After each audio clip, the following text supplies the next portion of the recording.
I wish I could convert all of mine to Airbnbs. I know that's not feasible. First, what do you like about them? The cash. Okay. So hello and welcome to another episode of YQL Real Talk. And today I have a special guest, Justin Meyer, who's actually the broker at the brokerage that I work with. So quickly, before we go any further, people ask me this all the time. How does a team work? How does a brokerage work? What's a broker? Because everyone that says, I'm looking for a good broker. yeah, And I'm like, are you looking for a broker or a realtor? they don't know. The word broker used to be the person that would put the deal together. So Okay. they broker the deal. Sure. Right. So you'll hear a lot of people be like, yeah, I got a broker. You're like, well, what does that mean? And they're like, well, the guy that got me my mortgage. And you're like, where at? At the bank. You're like, well, that's not a broker either. So you have your mortgage brokers, you have real estate brokers. In the Real Estate Council of Alberta's licensing, there's only two types of people, essentially. There's a broker and an associate, which is essentially a realtor or whatever, right? So you can be an associate, you can be an associate broker, but really they don't care. You're still just a broker. And then you're a broker. And a broker is just a person who's been in it, I think minimum 2 years, and you have your own 2 years. Yeah, you have a different license. So you're licensed in every category, Right. Residential, commercial, ag, and property management. And only one broker per brokerage. You can have one broker who's the designated person in charge of the entire brokerage, and then you can have associate brokers. So you can have 10 people who have their broker licenses, but only one can be at the brokerage. broker. Yeah. So I'm the broker owner. My partner, Miles, he's been in the industry 40 plus 45 years. I don't even know anymore. I lose count. A lot of years, his whole life essentially.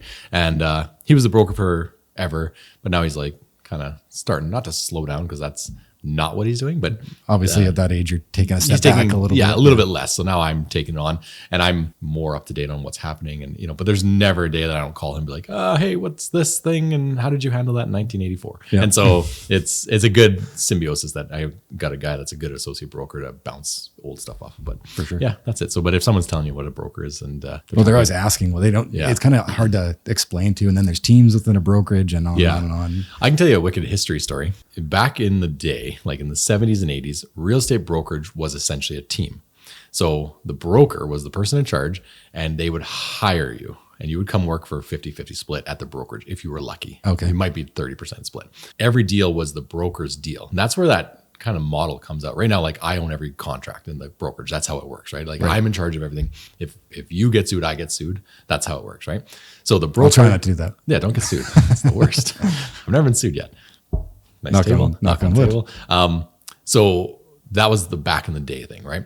And then ReMax came out with a thing where they were like, we're going to do a 99-to-1 split. So they said to the agents, no more splits with your broker. So it changed the model straight upside down, right? And everyone jumped ship to the ReMax because they're like, well, I'm getting 40% over here and I'm getting 99 over here. Right. And I was the one bringing the listings to my broker, and then he was the main person, right?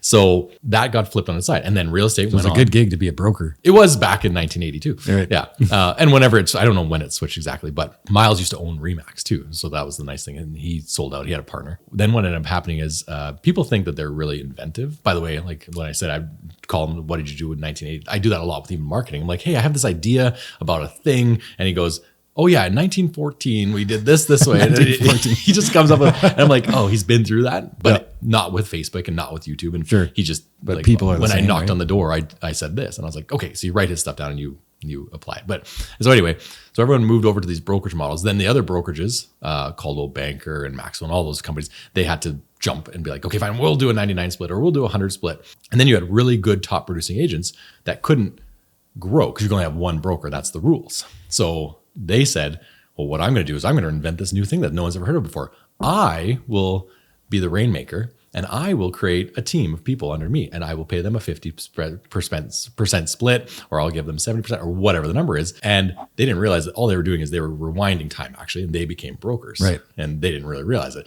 But everyone's like, I'm so inventive. I invented teams. You're like, nah, you didn't.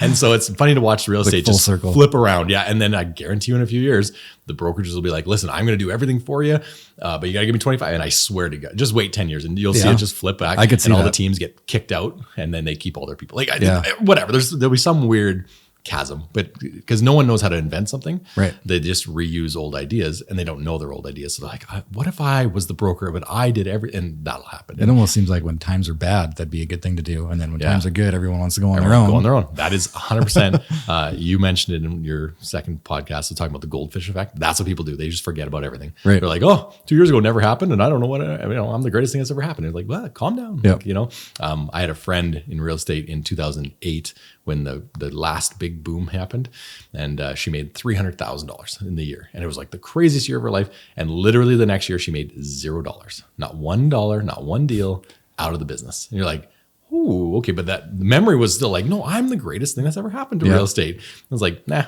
they forgot about you, and they just flicked. And there was people that owned like limos, and like the craziest stuff happened in 2008. Like they had limos, and they would drive their clients In around. Lethbridge? In Lethbridge, yeah. There was a guy that had a limo, and he would drive you around town, and then 1 year later, out of the business. Really? Gone. Yeah. So anyway, the people's memories are fleeting. Crazy. let's say. Yeah. I didn't know the Lethbridge market was that crazy. Oh, it was awesome. Oh, yeah. Yeah. Wow. Yeah. I remember that 100%. I never got a ride in his limo though. But anyway, he bought a used limo. It wasn't that special. So yeah. Yeah. Still something. Yeah. That's my history lesson. So the actual point of this podcast or the theme of this podcast, now that we had a little bit of background story, I had a quick question.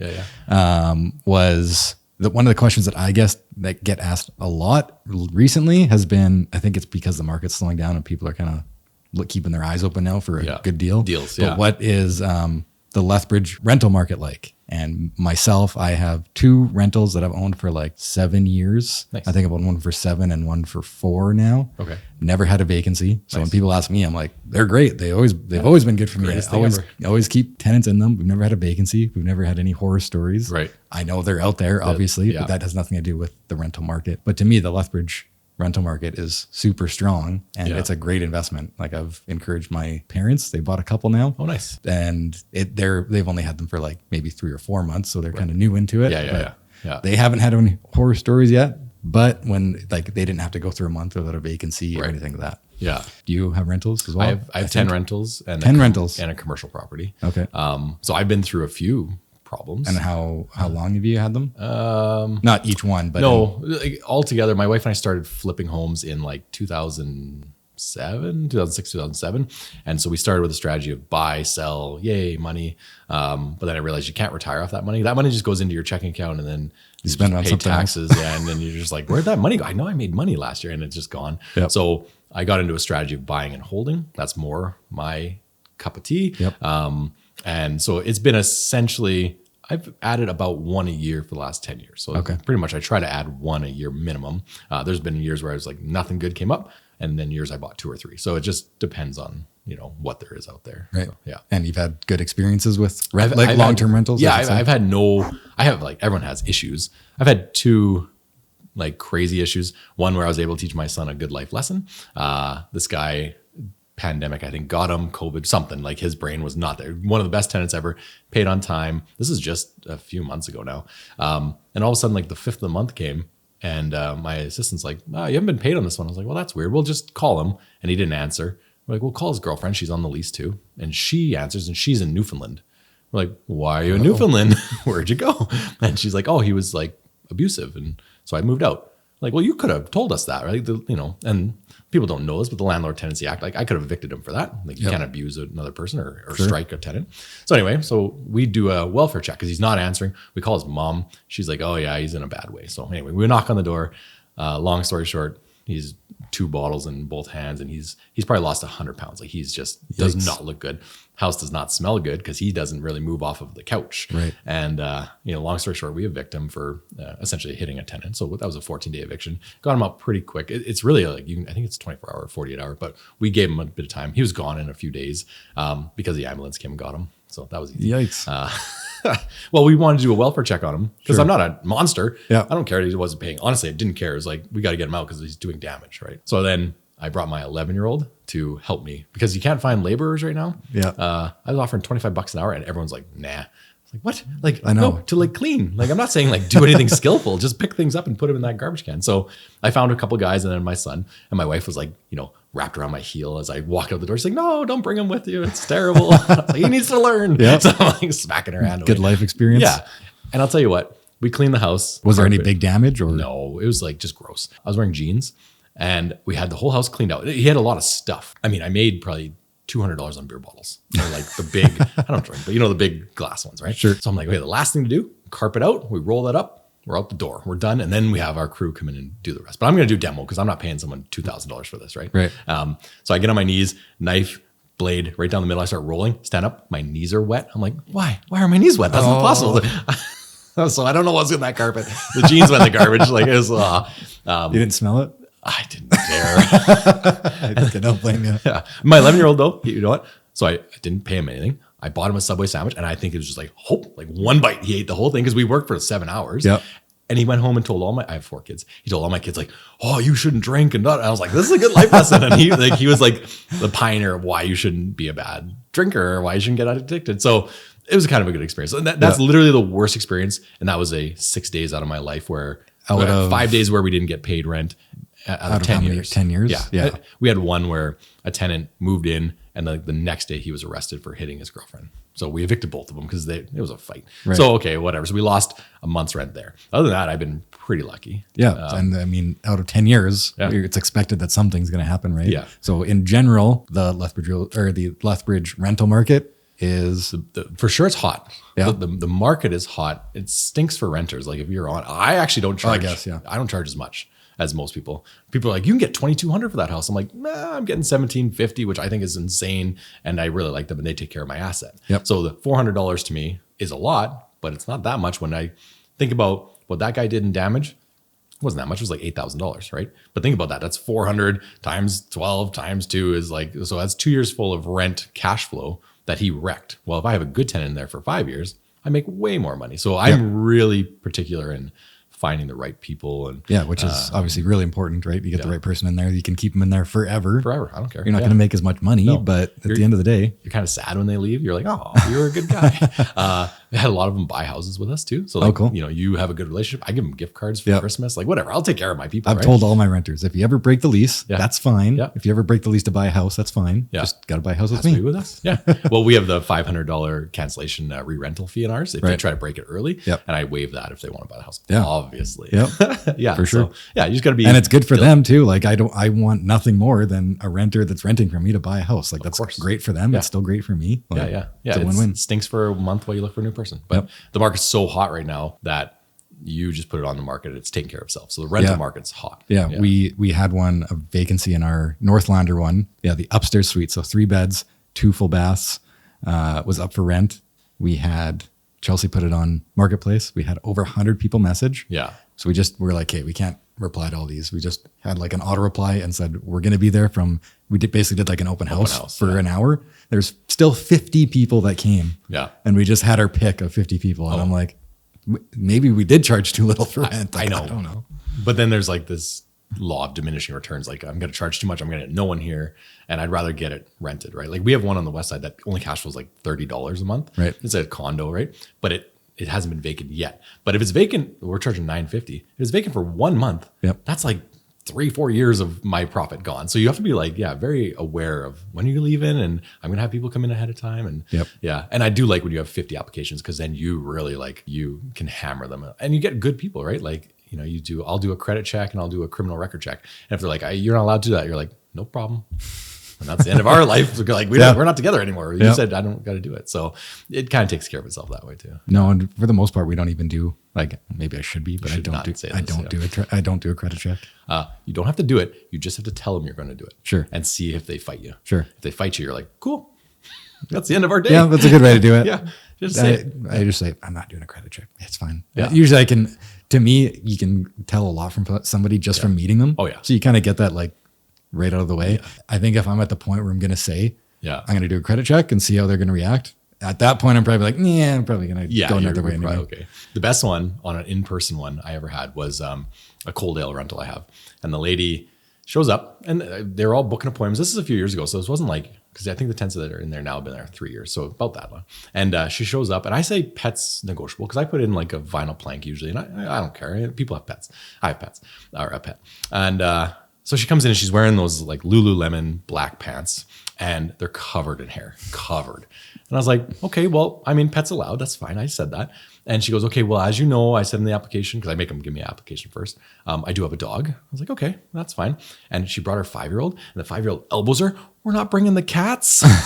I was like, no, you're not actually. Busted. Yeah. And the mom was just like purple. Like, Yeah. It's like, oh my God. So I was like, I was cordial, but just my brain just ticked it off. Like, let's finish our showing, and out you go. And then I got some good people there. For sure. Yeah. Anyway. But yeah, in general, the housing market or the rental market for me has always been great. And that's what I usually tell my clients too. Yeah. Just like if you're looking for a rental, you're not going to have to worry about the market if it's going to be vacant or anything like that. I've always seemed to find renters. The other question when they're looking for a rental is legal versus illegally suited. So one of my properties is illegally suited. Okay. One of them is legal. Yeah. Some people hear illegal and they're like, oh my God, like don't tell the cops or something. Like, right. what does illegal mean? Yeah. Sure, you go ahead. No, that's fine. So illegal, the city of Lethbridge changes that every few years.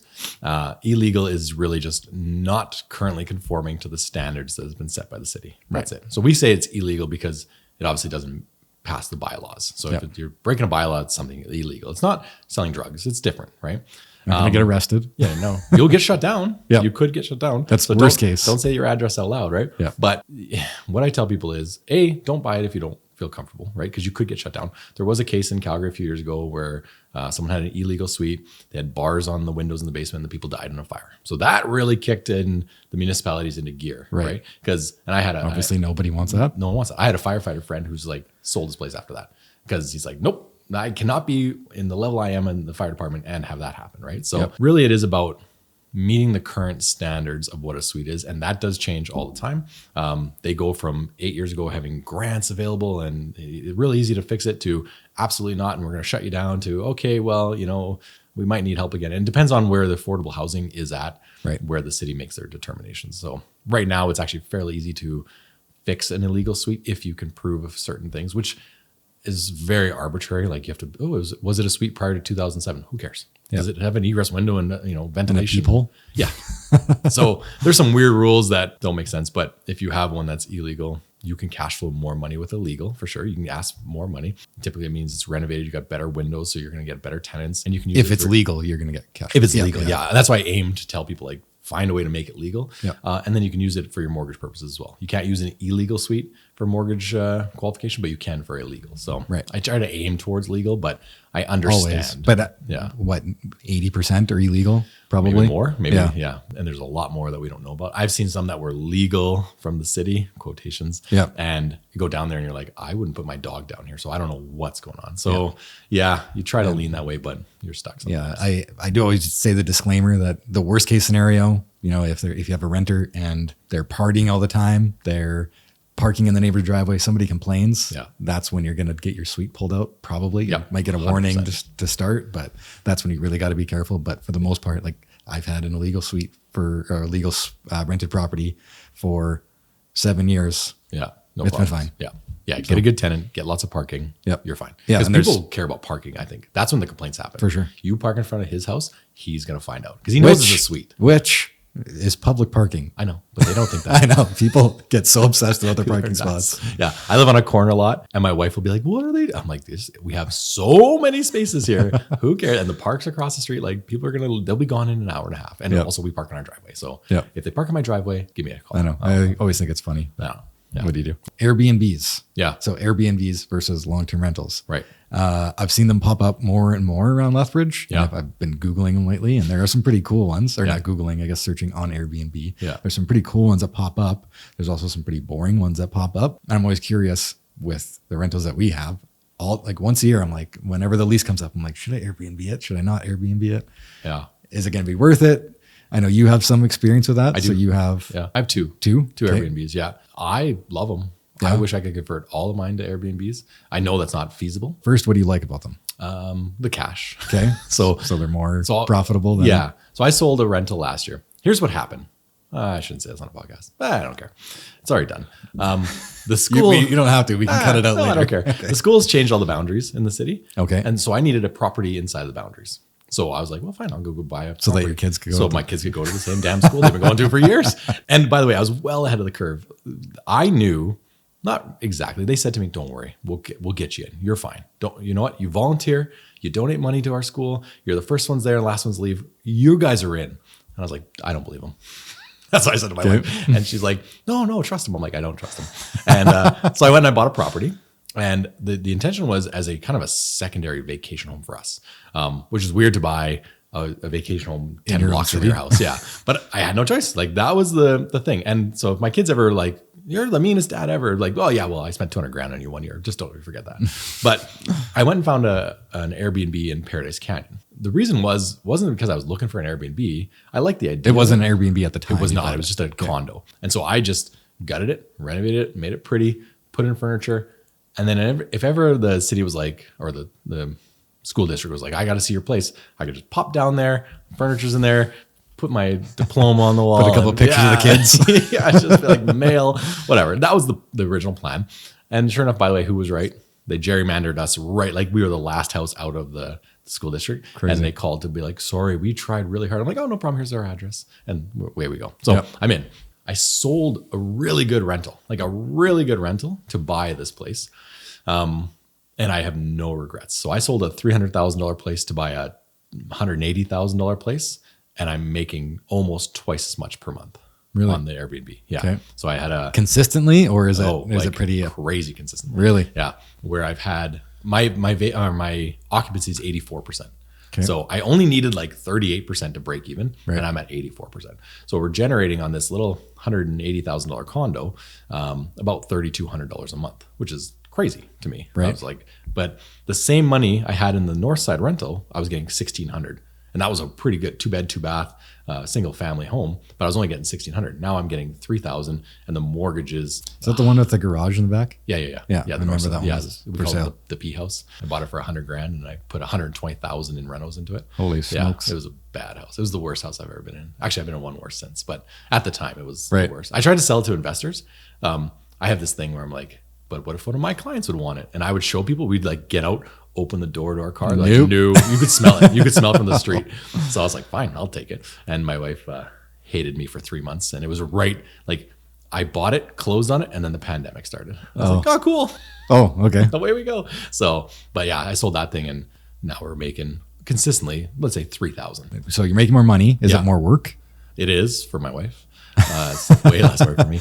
The amount of work that goes into a regular rental is pretty minimal, right? You check about them, let's say quarterly, right? Make sure they're okay, furnaces, blah, blah, blah. They'll call you if there's any problems. Yeah, that's typically how it goes. This one, there's a little bit more day-to-day stuff, but what happens is Airbnb or VRBO, you're on both of them. Yeah. They do all the advertising for you. So you sit back and they book, and you just get there's nothing better. You get this little ding, and you're like, oh, $500. You're like, cool. Right. This person checks in March 1st and leaves on the 6th, right? So the amount of work is we go, okay, we email our cleaner, like March 6th at 1 to 5, can you clean? They go, okay. And that's it. The Airbnb will do that? No, we have our own cleaner. Okay. Yeah, so we have a cleaner. We just email her and we just tell her. Automate it? To pretty much. Well, it's just like, yeah, can we get it for upper or lower this time, okay, and send. So that's it. We have a rotation of sheets. So we have 4 sets of sheets per unit, right? So there's 2 in the closet, 1 in the bed, and 1 at our house. And the one at our house is getting bleached and all the hard cleaning, right? The ones that are in the closet are ready for the cleaner to take the next one. Or if they have an accident, they have 2 backups. Yep. Literally, that's it. And we just bring the bin of sheets, put it down, the cleaner puts them on for us. So that's the work that goes into it. And scheduling everything fairly easy. Airbnb does it. Airbnb does it. Everything's automated, other than the fact that we change. Because I would assume that I know Airbnb is the website that kind of handles most of it, but I would assume in my head that it's like having a hotel and you got to like check in on people and they're going to message you. And oh yeah, sort of. It's all through the app. So what happens is, let's say they book it. I drop off the sheets, my wife or I, and we change the door code to their specific code. So everyone gets a different code. Right. We set that up. We bought really cool locks and we change it so it's specific for them. Then we have an automated text that goes out saying, here's the instructions how to get to the house. Here's the codes. Boom, away you go. Let us know how it goes. And then the day they check out, we've had it set up on the app. So it automatically texts them, say, hey, here's your checkout time. Thanks so much for staying. Do you mind throwing the dishes in the dishwasher for us? The end. Every once in a while you'll have, like we had a furnace that was acting up the other day. And of course it was like Saturday at 7 p.m. So I went down and kind of played with it, but that's it. Like that's the little maintenance. You'd have that with a rental. Anyway, any rental. Yeah. It's minus 30. There's luckily a fireplace there and it was kind of like firing intermittently. Other than that, big deal. But yeah, and you know, the nice thing is everyone hates them that isn't involved in them. Like let's say your neighbor has one. You're like, that's so dumb. I hate it. You shouldn't hate it. You should really like it because I'm there every week or more. Yeah. I've had I actually have someone that's in there for right now for like 60 days or something because they're building a house, and wicked for me, right? So less cleaning, but I'm there every week. I do repairs as soon as something happens. So like the cleaner goes, oh, hey, this handle fell off. I'm like, great. I show up, fix, doom. That place is in mint condition. I get $1 million insurance extra just from Airbnb. So they check in, I get $1 million a second they walk in that door, extra liability, right? So they could burn down the whole complex and I'm covered, which is kind of nice, right? So the neighbors are like, oh, I don't like this, but really, because I think most people are worried that it's going to be the party house next door. I guess so, yeah. Right? But think about it, like it's 80% occupancy at best. Like I have a pretty good rate. Yeah. So now you got 20% of the year there's no one under you or around you, so that's kind of nice. You got extra insurance. The place is mint condition. People literally go there, they sleep, and they leave. And I've walked in sometimes, and it's cleaner than when I left. Like I'm like, wait, did they even stay here? And people are like, oh my gosh, and they make your bed for you, and you end up stripping it anyway. But people are not paying you hundreds and hundreds of dollars for a few days that are jerks. Right. That's all I tell people. Like they're good people, or they have money. Because I know with condo boards, it's always kind of hard too, because condo boards, technically, from what I understand, most condo docs say that you cannot have short-term rentals in there. Or they say you can't run a business. Or is there any restriction? Like, because all condo docs say that, how do you get around that? Yeah, you have to be very careful. Yeah, you just get permission. Just don't buy condos, right? No, that's the way to go. Don't you have one that's a condo? Sort of. They're all condominiumized in a fourplex manner. So there's 4 of us. They all have 2,500 common shares. Okay. So our condo docs are less boilerplate than normal, and so they can't stop me essentially, right? Okay. And so don't do an Airbnb in a condo. Don't go down to Westridge Manor or one of those places on the west side and try to buy one. You're not going to succeed. Really? They'll kick you out, and someone's got more ownership share than you do. Unless you get permission, I guess. You can ask for permission, and then they can. Well, what if they rescind it? Yeah. And that's the thing that always drove me crazy. Is like, again, I'm telling you, this is a better. They're totally okay if I put a renter in there, and I can put any person in the world there. They could be the worst person in the world, and everyone's like, good, that's it. I'm like, no, I'm telling you, I get extra insurance. The place is extra clean. I have a handyman always ready. I have cleaners every week. Well, I guess the other argument would be that they don't know who's going to be living next to them for 2 days or whatever. Yeah. But Airbnb does do background checks. Do they do background checks? They verify. Or they have your 5-star rating or whatever. Yeah. So we have it so we can auto approve 5-star people. Yeah. And we have to approve everyone else. So I've declined a few where I'm like, they just made the profile 2 days ago. They've never stayed in a place before. They're saying things that are kind of weird. I'm just like, no, sorry, we're full. And you can decline it, right? Yeah. So, but I would do that with all my rentals too. And I think what people have to understand too is when you're looking at an Airbnb, or if you're somebody that's constantly using an Airbnb, you're probably like a businessman or something that's always on the road that is used to staying in them. Like, I think so. They're not there to party. No.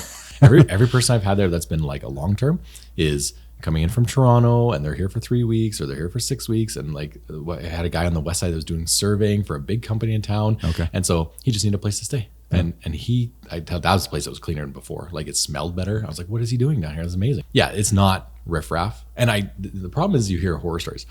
Airbnb Same thing with rentals. Well, that's the other thing. We just rentals. It's too much work. You know, they're going to trash my place, whether it's rentals or Airbnb. Yeah. By the way, you're not the life of the party if you tell a story saying, hey, I have a rental and it's going great.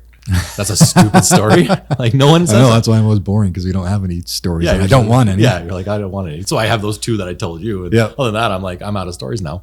And Airbnb is the same thing. The only ones that get published to the internet are not the 1 billion that happened last year that were fine. It's the 13 that were squatters. Yeah. Like, okay, well, it's like self-driving cars. Yes. I can't wait for self-driving cars. But the minute there's a car accident, it's like, oh, self-driving cars are so dangerous. Yeah. When how many accidents are there a day of people driving that get in fatal car accidents? I know. You'll never win. Every second. I'm sure there's one. Yeah, Goldfish Effect. Same thing. Exactly. People don't get it. Yeah. So anyway, I'm happy with it. We ended up buying another one. So we bought that one out of necessity. I bought the other one out of like in the same area. Same area. Okay. Yeah. And I was like, yeah. And then there was another one. I gotta stop telling everyone because I don't want to flood the market. But there was another one that the guy, and I was like, I'll buy it from you. And I must have been too enthusiastic. He's like, I'm gonna hang on to it for a while. I'm like, I've been trying to acquire more. So do you think it doesn't cost that much more to operate like day to day in terms of money or time? Yeah. What about upfront costs? So you got to get furniture, obviously. For sure. Your upfront costs are the biggest problem. So if you have to renovate it, right? So we renovated that place for $17,000, the very first one. And that was including furniture. And we didn't have to go high end stuff, right? You go nice stuff, but so not kitchen. Cheap. We did kitchen, paint, cabinets, floors, baseboards, bathroom faucets and sinks, like just, and toilets, like just a very kind of flipper mentality. I didn't go into the walls and rewire and add insulation. I just made it very, very pretty. Then we just kind of decorated and made it nice. You can go fairly inexpensively to like HomeSense or IKEA, and you get the little knick-knacky things, and people love them. We did this different. I've been staying in Airbnbs for a dozen years. We used to be VRBOs before Airbnb, and I loved them. And you'd go to some, and you'd have the best, like a pool table and a hot tub, and they'd have every appliance you ever needed. And you go to some, and it's like 4 forks, 4 knives, 4 plates, and a bed. And you're like, well, so we went that way. I went with like, if I was going to send my kid to university, this is what I would send him with: a coffee maker, this, that, the other. So our places, people were like, holy crap, this is full. Like there's colanders, there's strainers, there's knives. So we made it so that you're comfortable. We put magazines in, like a hoarder house I bought had hundreds and hundreds of magazines. So I just put like Archie comics here and chessboards and games, and just, I've been through enough of those where you get bored out of your mind watching TV, and then you have to have a smart TV and good internet. Other than that, but we went crazy and made them good. So all the people staying at ours are like 5-star review, love it, love it, love it, right? So there is a bit of that upfront cost of like, don't cheap out. That's like, for me, that's what's stopping me from doing it. Well, is the locations. We got to talk about that next on if you have to have a cooler or not. But right now, I know I can rent it for, I think we're at $1,700 or $1,750 a month. Right now, I can easily rent it for the full year and it's done. Or I can spend, I think we budgeted at like $7,000 last time to get furniture, and then risk $7,000 and risk like 7 months of rental income. And it could be completely stupid because I could be doubling my money. Okay. So how much cash flow do you get on 1,700 about? Like, what do you cash flow? Geez. It's combined with the downstairs. So I don't know. Let's say $200. Okay. So nothing crazy, right? So yes, then at that point, now you're talking about 3 years ROI to get that 7,000 back, right? That's what's scary. What if it's 3,000 a month that you're getting instead of 1,700? Now you're getting 1,500 a month. Yep. And now in 4.5, 5 months, you have all your money back. Yeah. And that is straight money back in your pocket. And that's like the risk, because I don't know if it'll work. I know you were talking about what's that app? AirDNA. AirDNA app. If you've never seen the AirDNA app before, you can pretty much search your address or whatever address you're prospecting for an Airbnb, and it'll tell you how much you should be getting, how much it'll be vacant, et cetera, et cetera. So you can try to see if it's going to be a good investment. Right. And you looked at ours, it was like on average, if we were at their vacancy rate and what they thought we could get for rent, it was like maybe $200 or $100 more a month. Oh, was it? So it's going to take me forever to pay it back. Wouldn't be worth it then. So if that website's accurate, it seems kind of scared me. It seems fairly accurate. So you got to be careful. That's why you got to do your research. Everyone's like, you should buy blank or you should do this. It's like, no, you should figure out the best deal. And I think you and I talked about that. It's like, deals aren't just because someone says it's a deal. It's like, is it a good price now? Okay, yes. Will it be a good price in the future? Yes. Does it make good cash flow now? Yes. Like, has a good cap rate? Yes. Like, so you go through all the factors and go, okay, now it's a good deal. But if you already have it and you're secure and your income's good and everything's fine, then you just like hang. And that's why I still have the other 8 that are just like just rentals, solid rentals, right? Yeah. And I couldn't convert them because of the location, I think. So do you think in Lethbridge you need to have a good location and be cool, like a cool place? I think so. Can you have one or the other? Maybe one or the other. So if we made our place look really cool, and rent it more, like I guess that's what you need, right? You need something to stand above the rest so that you're getting more people in there. Yeah, basically. You need to research what everyone else's looks like, I think, and then go above theirs. Because I have a lot of competition where mine is at, but theirs are terribly decorated, $19.99, everything finishings, and it's just like, oh yeah, I mean, it's a place, it's very nice, but ours is like, for no reason, people just love to feel like they're in a better new place. Yep. And in 4 years, if mine gets a little beat up or whatever, I will just repaint. I will redo things. I will make it so it's always like that. Well, especially now that you know that it's cash flowing so well, you got to keep it to that standard. Yeah, right? And I think we talked about it, like, talk to your mortgage person about this, but I did what's called a split mortgage. So half the mortgage is just a mortgage and half it's a line of credit. It's like 60-40, but let's just say half and half. So if I'm cash flowing about $1,500 a month, the mortgage is getting paid with the other $1,500. This $1,500 I just throw onto the line of credit, and I'm just crushing this line of credit. The one I'm down to like $18,000 owing on it, and I bought it 2 years ago now. The line of credit part, is that what you're using to do the rentals? Yes. Okay. Afterwards, I didn't before. I just used my own money. Right. But now I've just murdered this line of credit, so it's being paid way down. It's almost at zero. Like I'll be down to zero in 8 months on it. Right. Furnace goes tomorrow. I don't care. Pull it back out of the line of credit. Right. I have so much room on that line of credit now. Yeah. So. And then that's tax-free money now, right? Because I've paid that down. I'm paying tax as it comes in, but to pull it back out and use it as I want, I don't have to pull it out of my corp. I don't have to pull it out of Justin and whatever. I just take that money and go buy a furnace. Or, they broke the fridge. Okay, I go buy a fridge. And I now I'm at no worries because I've cash flowed just enough to survive for the first 2 years. And now I'm laughing, right? Yeah. And let's say one comes up tomorrow, that's like a really good deal. I could take the line of credit money that I've already secured against these ones and go and use that as a down payment on the next one, right? So like there's so many advantages to getting good cash flow. It's not my only thing I'm worried about. I do like paying it down. I like improving the value. But I think the ones I'm at are just going to stay at their regular value. They're not going to go up 100 grand, right? Steady Eddie Lethbridge, it'll go up. But paying them down is huge for me, so I can use that tax-free money later. Right? Yeah, for sure. Cleaning, we talked about condo boards, Airbnbs, location.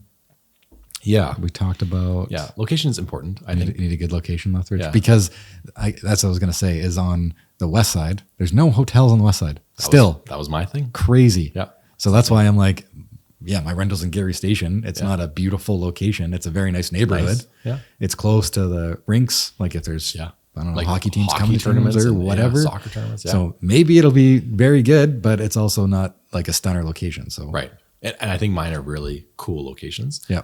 So I'm like, I don't know. So it's a no-brainer to have one with a cool location, in my opinion. Yeah, my bias is like, well, of course it works, but because I'm happy to be in this location, is that why it's working? Yeah. But I'll tell you, every one of the people that have booked, they're not in to do like a golf course or something. They're here they're visiting their grandkids, and their grandkids. Half the population of Lethbridge is west, right? So like I said, there's no hotels here. They got to stay. No one wants to go to the casino and then drive up here, right? And no one really wants to go downtown and stay at that hotel. So it's a no-brainer for a lot of people right now. So I don't know.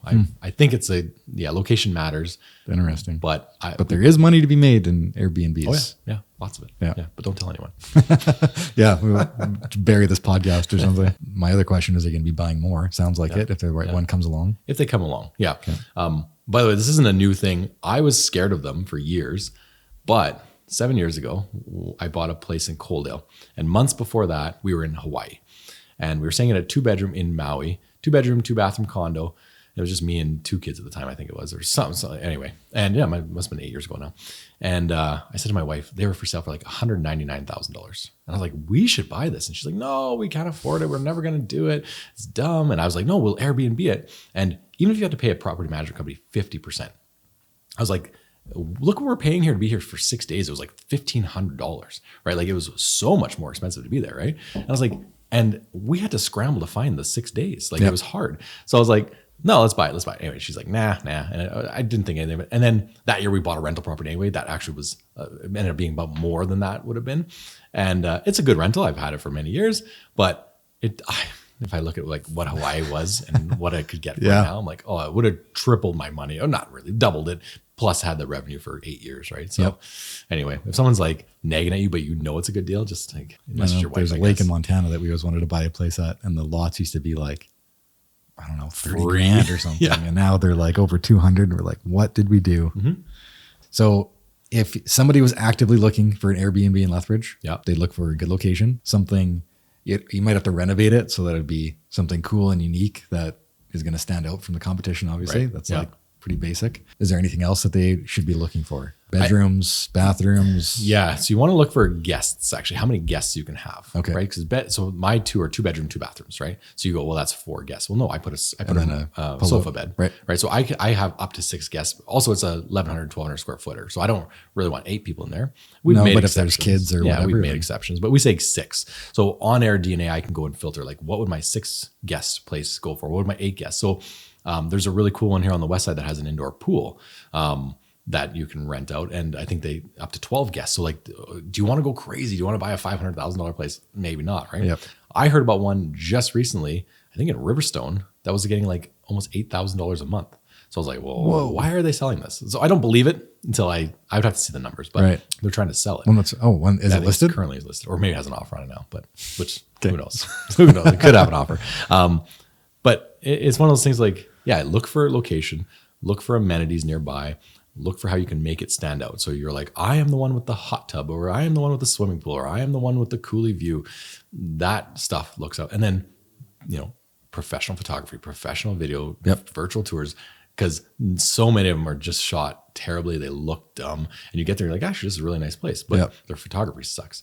It's very similar to selling a house. 100%. It's the same thing. You're marketing a product, Yeah. right? Even all my rental properties, I have a professional photographer go in while I'm done my rentals, and I use those to help rent it for the years to come. And if I change it up, I'll bring a new one in and redo it. For sure. So, And it also makes it look way more professional when you're on, like it's almost like looking at a hotel when you have professional photos done, right? So, yeah. So that's what I look for. And then obviously analyze the deal. Don't just be like, I'm buying an Airbnb. And like you said, you analyze it. And if at best case scenario, you make an extra $300, but it costs you $7,000.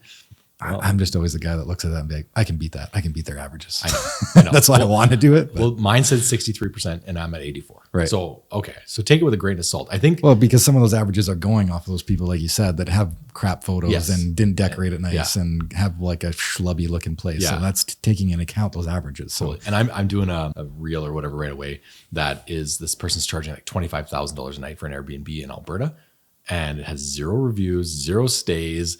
It's like a piece of junk. And I'm like, is this like a tax write-off? Is she in the mafia? Like, what is happening here? So those people hurt exposed. Yeah. Like they're hurting the averages by just putting their properties on there as some sort of write-off. There has to be a reason they're doing that. Like calling it a rental, but never renting it. I assume anyway. Right? Yeah. So that's all I'd look for. Okay. It's easy. I was like typing out the timeline for this video was that Airbnbs are going to be more profitable, but more work. Yeah. It doesn't really sound like they're that much more work.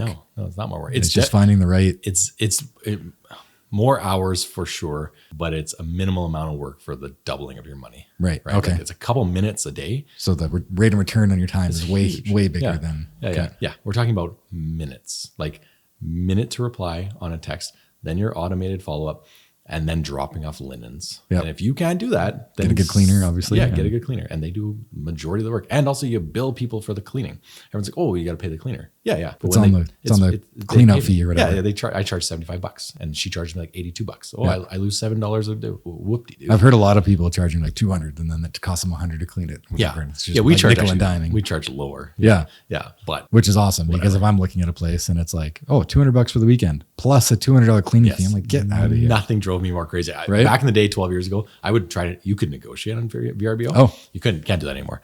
I would, so now it makes me mad. Which is a good thing. Yeah. I used to negotiate. No, I used to email like, hey, would you do it for this price? And you can still do it. Like people have emailed us and say, what would you do for a month? And I'll negotiate that. Right. Yeah, for sure. But I'd be like, well, you kick out the cleaning fee and then we'll stay at yours. And people would be like, okay. And so we stayed in a mansion in Arizona for like $1,000 for 2 weeks once. And it was like swimming pool, hot tub, pool tables, like the greatest place. That got me hooked on it. But you can't do that anymore. It doesn't work. Yeah. Yeah. I guess if you're looking at Airbnbs, looking at rentals, they're both great. Yeah. I think it's a little bit easier to get into rentals in Lethbridge than Airbnbs. But if you have the right property, the right looking property, the one that's going to stand out, then that can also be really great too. I agree. I think that's it. If you find your tolerance level and go with the one that you think you can do. Okay. And worst case scenario, let's say you try Airbnb for a few months and you get no bookings, you hate it. So fine, convert it back. Yeah, lost a little bit of money, sell your furniture. You got cool furniture now. Yeah, sell it. Or maybe the renters want it. Actually, there is a profit margin for having fully decorated and furnished suites for university students in Lethbridge. So there you go. That's your out strategy. Or go live there. Sure. That's your worst strategy.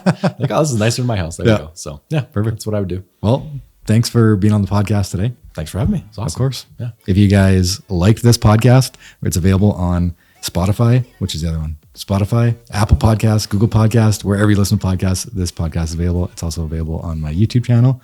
So if you guys like this, it's a pretty new podcast. So if you can rate it on whatever you're listening to, that'd be greatly appreciated. And if you want to see more of this on YouTube, be sure to hit that like button and hit the subscribe button. And we'll see you guys on the next one. Bye. Cool. Very good. That was fun.